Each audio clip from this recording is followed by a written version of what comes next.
41? 41 is y prime equals 5y to negative 2, and they're telling us that y of 2 is 3. You understand? They don't want something like this with c in it, because they are giving us the help, the initial condition. Initial condition. Good. What is my first step? Any suggestions here? Do we substitute y prime? Yes, yes, right? Enough torture will bring us where we are going. Yes. So dy over dx. Okay? It has to be understood that this is x. Good. Equals. Is there another way of writing this? I don't like it the way it looks.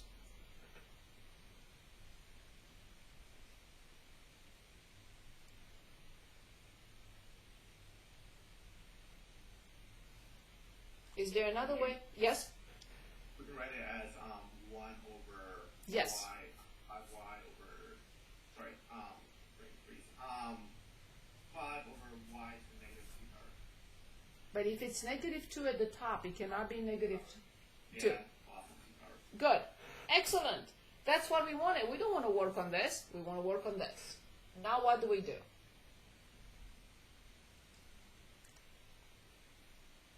Would we cross multiply? Of course, it's a proportion. Exactly. Absolutely. Thank you. I'm on page 7.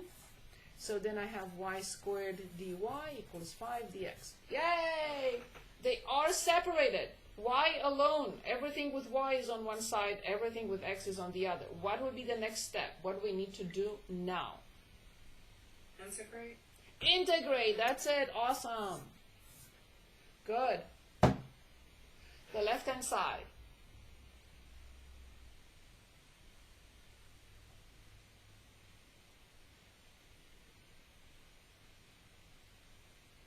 Y to the third over 3. There is no need to put a c here because we are going to combine the two c's into one. Which function prime is 1? Because 5 is 5. Just x. Very good. Plus a constant c.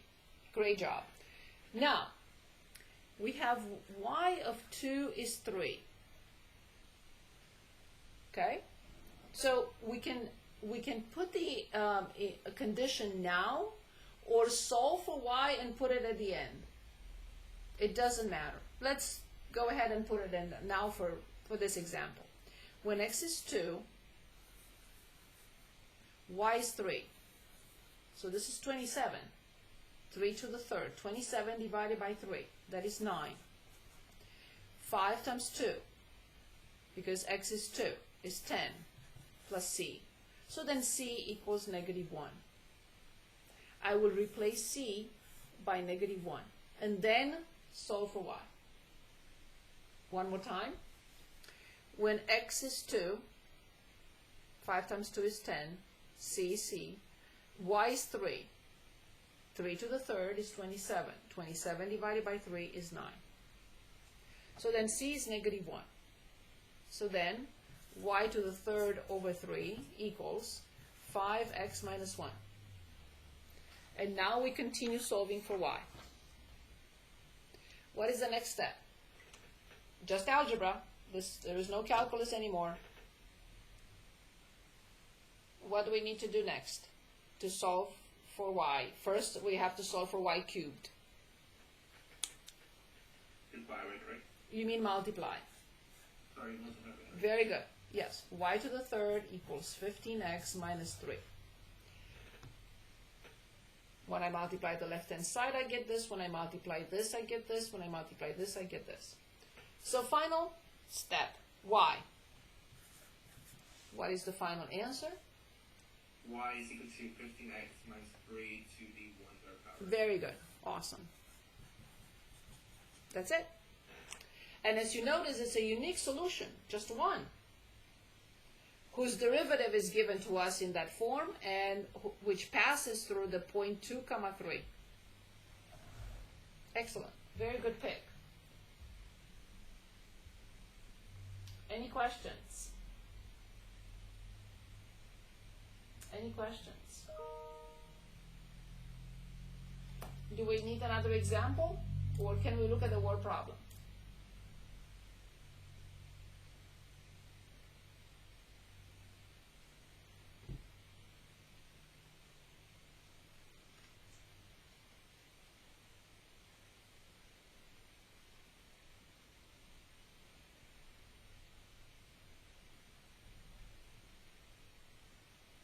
Anyone?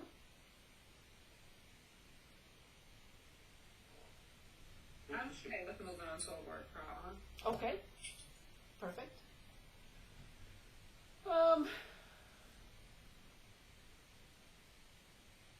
Let's look at stock growth. The value of the share of stock of Leslie's Designs Incorporated is modeled by. Okay, fine. So let me copy the differential equation. dv over dt, k L minus v. So, v, the value of the share, is v. V. We don't know what k and L are. We're going to find out in a minute what k and L represent. But v is the value of the stock in dollars. Where t, so after t, so t is months. Okay. T is in month. Okay.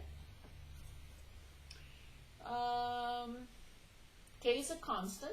Okay. L is given to us as $24.81.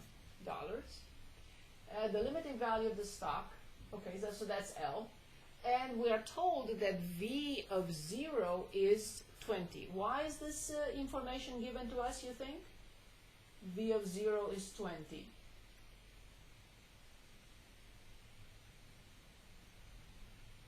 Why is this information given to us? V of 0 is 20. What do we do by the constant? Exactly. Absolutely. So, K is a constant. We should not be bothered by it at all. Just keep it as K. It's okay. L will be replaced by 24.81. And they want us to find V, knowing that V of 0 is 20. Okay, perfect. So, let's take a look.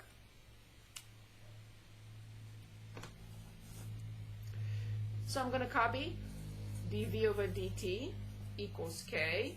I will have to replace L, the limiting, right? 24.81 minus v.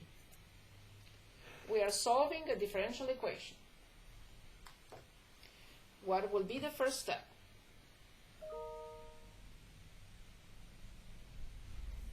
What do we need to do first in order to solve this equation for v? Don't get bothered by this. It's just a number. Say it again, sorry, forgive me. Get all the V's on one side. Correct, but what would be my, yes, that's the target, but what would be my very first step? Do we multiply by dft? Exactly, dt, very good. dv equals k, 24.71 minus v times dt. Excellent, good. K can stay, dt can stay, but this cannot stay. Why it cannot stay is because it belongs somewhere else. It does not belong with t. What manipulation do we need to perform? What operation we need to employ to get that away from there?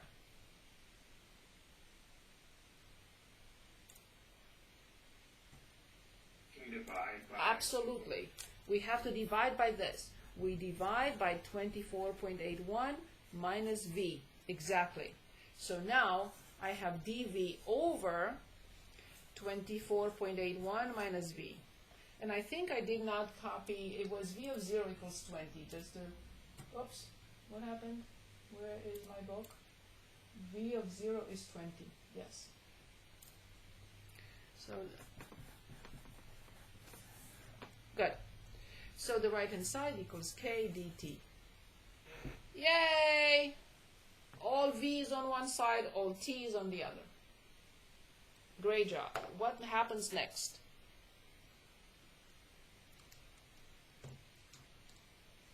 Integrate. Yes. Let's start with the easy one this time. K is K. Which function prime is 1? Thanks. Yes, but it has to be t. Correct. Plus a constant c. Awesome. Okay, now let's look on the other side, because here we have to use a substitution. So I'm going to calculate this integral on the side. So I'm going to write it here. dv over 24.81 minus v. We need a substitution. And it was a perfect follow-up because we had this problem at the very beginning. Donna asked about it. Thank you, Donna. Would you need 24.81 minus v? Exactly. V. So now du will be, careful, differentiate this function, see what you get.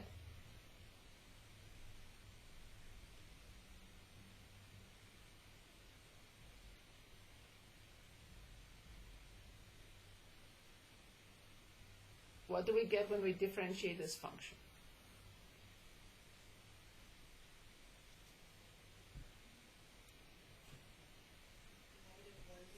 Thank you very much. So 24.81 prime is 0, negative v prime is negative 1, and dv. Brilliant. Thank you. Very good. So now let's change this into what?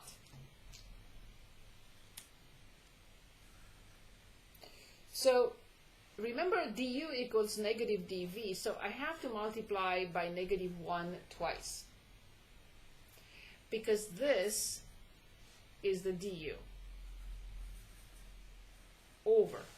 Now I need to replace this piece. What does that represent?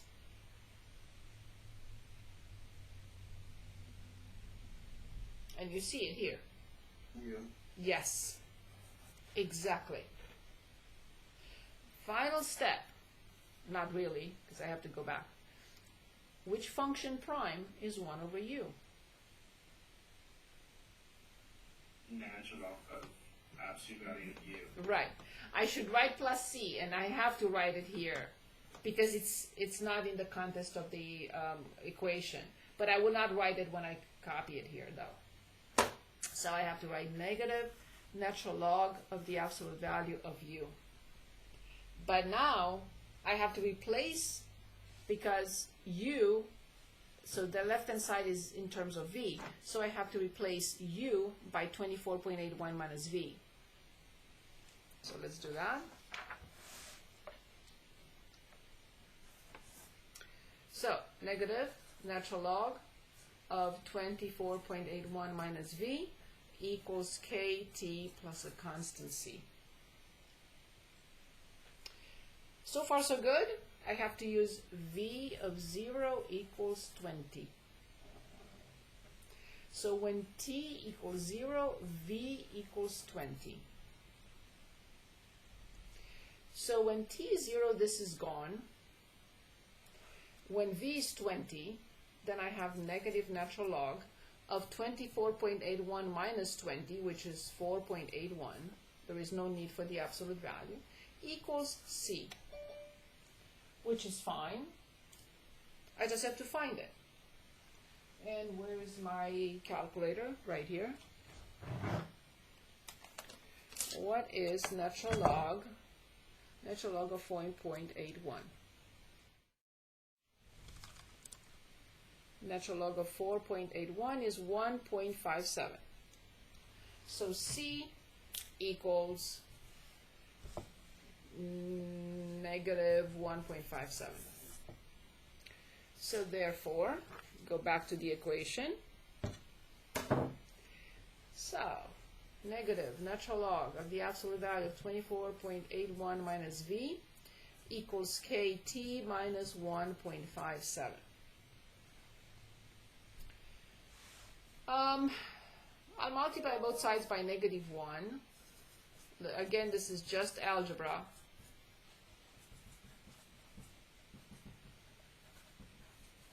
And many of my students say, yes, algebra is more difficult than calculus. I disagree, but I understand why sometimes it seems like it. Okay, again, the same situation, 24.81 minus v in absolute value equals e to this, to negative kt times e to 1.57.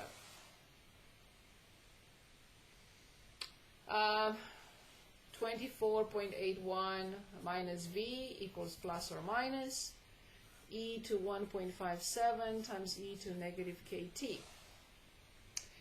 And from here I have to subtract 24.81, so negative v equals negative 24.81 plus or minus e to 1.57 times e to negative kt.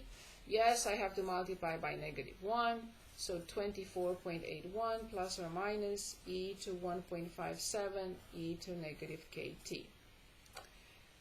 However, I have to stop and make sure that v of 0 is 20, because I have to make a decision. I cannot have both. I have to choose the one that fulfills the initial condition. So let's see.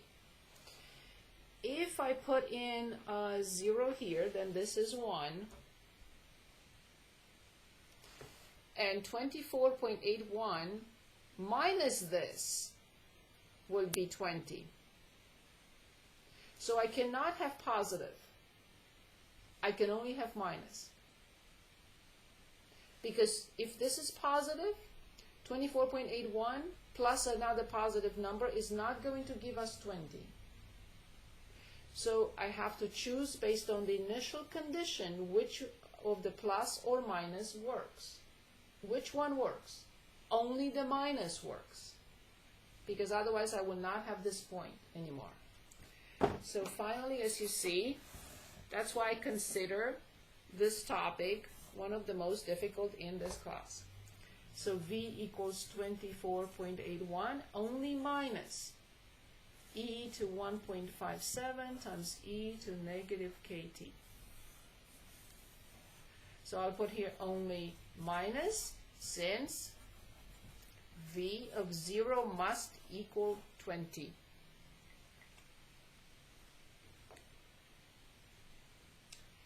Yes, it's a lot. I mean, all these steps, they're really nothing because it's algebra, but it's a lot of work. So that is the final answer.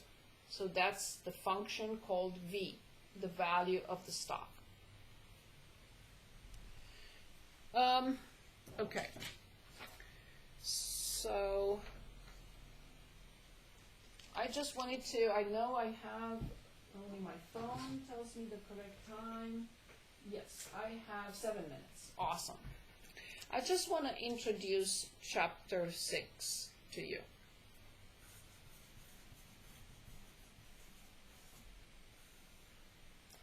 Chapter 6 has 4 sections, from 6.1 to 6.4. We're going to look at the easiest one first. 6.4, linear regression.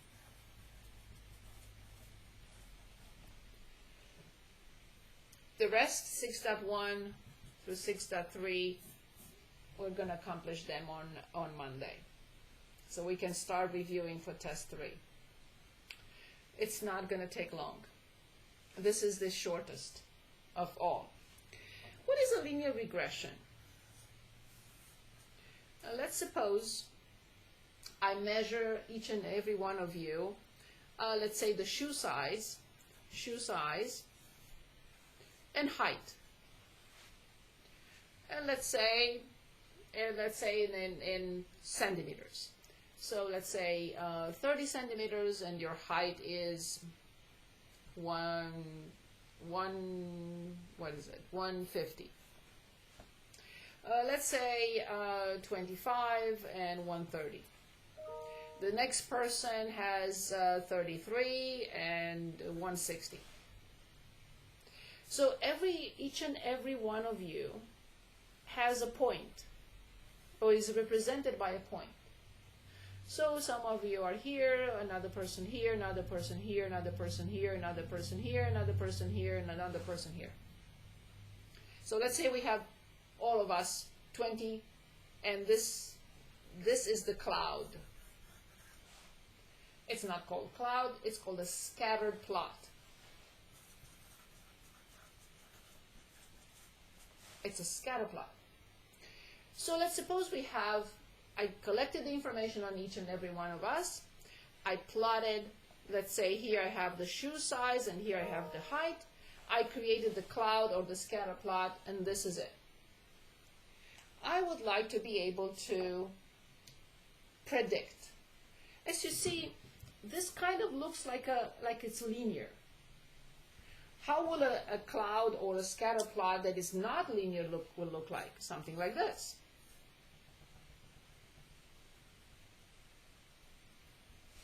This is kind of quadratic. What about another one?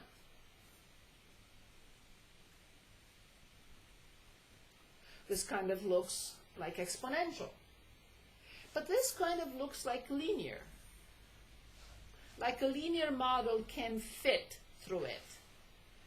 Best fit.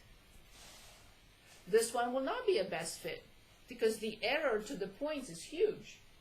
This one will not be a best fit because again the error to the line, from the points to the line, will be huge. But this one is the best fit. It's the closest and it has the smallest error. So how do I determine this line? It's called the linear regression line. Why would I want to determine this? To predict. Not too far out from the range. But I want to predict, let's say, if I measure somebody to have 28 centimeters or whatever, and then can I predict the Y value? Yes, if I have this line. So how will I determine this? And how will I find the line of best fit? I will show you next time. Question here is, what is this? How is this connected to what we're doing? Well, chapter 6 deals with functions that have more than one variable. Like a function like this. F, not of x, but of x and y and maybe z. This, here we are talking about two variables. Variable x and variable y. And we are trying to find the minimum error. And minimum is always connected to calculus. Two or more variables, calculus. So we are going to